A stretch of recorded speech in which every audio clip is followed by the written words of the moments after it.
திருச்சி கொள்ளிடம் ஆற்றில் நேற்று மதியம் 10ஆம் வகுப்பு மாணவன் ஒருவர் மாயமானார். அவரை தேடும் பணி 2வது நாளாக தொடர்கிறது. அந்த காட்சிகளை பார்க்கலாம்.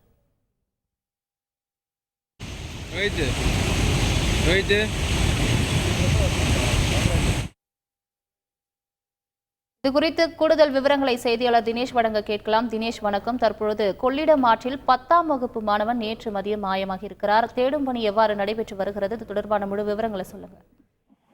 வணக்கம். அதாவது திருச்சி மேலப்புதூர் பகுதியைச் சேர்ந்தவர் சாம் ரோஷன். இவர் அங்க உள்ள பள்ளியில 10ஆம் வகுப்பு படித்து வரும் நிலையில நேற்றைய தினம் விடுமுறை நாள். அதனால் தனது சக நண்பர்களுடன் ஸ்ரீரங்கம் திருவானைக்காவல் அருகே உள்ள கொள்ளிடம் ஆற்றினுடைய புதிய தடுப்பணை பகுதியில் குளிப்பதற்காக நண்பர்களுடன் வந்துள்ளார். அப்போது அந்த தடுப்பணைக்கு அருகாமையில் இருக்கக்கூடிய பகுதியில இங்க அந்த ஆழமான பகுதி இருக்கிறது. கிட்டத்தட்ட அந்த 28 அடிக்கு மேல இருக்கக்கூடிய அந்த பகுதிக்கு அருகாமையில் குளித்த போது நீரில் எதிர்பாராத விதமாக முழுகி அந்த சிறுவன் ஒருவன் மாயமாகியுள்ளார். அந்த ரோஷன் அவர் மாயமான உடனே இங்க இருக்கக்கூடிய பகுதி மக்கள் தீயணைப்பு துறையினருக்கும் ஸ்ரீரங்கம் காவல் நிலையத்திற்கும் தகவல் தெரிவித்தனர்.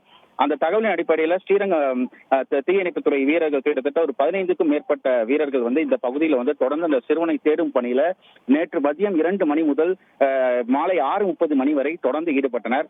அதிகமாக இந்த இடத்தில் போதிய வெளிச்சம் இல்லாத காரணத்தினால் அப்போது கைவிடப்பட்டு மீண்டும் இன்று காலை 5:30 மணியிலிருந்து அந்த சிறுவனை தேடும் பணியானது தீவிரமாக நடைபெற்று வருகிறது. தற்போது ட்ரோன் கேமரா உதவியுடன் அது மட்டுமல்லாமல் அந்த ஸ்கூபா டைவிங் என சொல்லக்கூடிய அந்த பயிற்சி பெற்ற அந்த தீயணைப்பு துறையினர் அவர்களும் இங்க பகுதிக்கு வருகை தந்து இந்த சிறுவனை தேடும் பணியில தொடர்ந்து ஈடுபட்டு இருக்காங்க.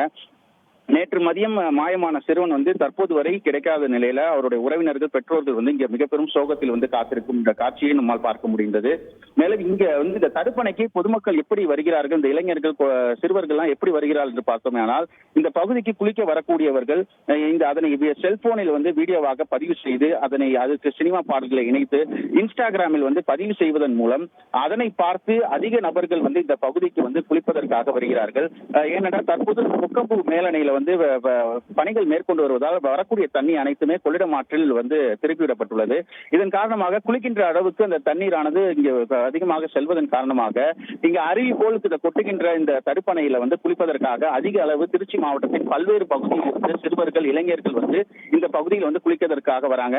இங்க இருக்கக்கூடிய பொதுமக்கள் சொல்லக்கூடிய கோரிக்கை, குளிக்க வருபவர்கள் இது போன்ற காட்சிகளை பதிவு செய்து செல்போனில் படம் பிடிக்க வேண்டாம் என்றும் அதே போன்று இங்கு பாதுகாப்பு அபாய பலகை வைக்க வேண்டும் என்ற இந்த பகுதியில் இருக்கக்கூடியவர்கள் கோரிக்கை வைக்கின்றனர். தொடர்ந்து சிறுவனை தேடும் பணியானது தீவிரமாக நடைபெற்று வருகிறது.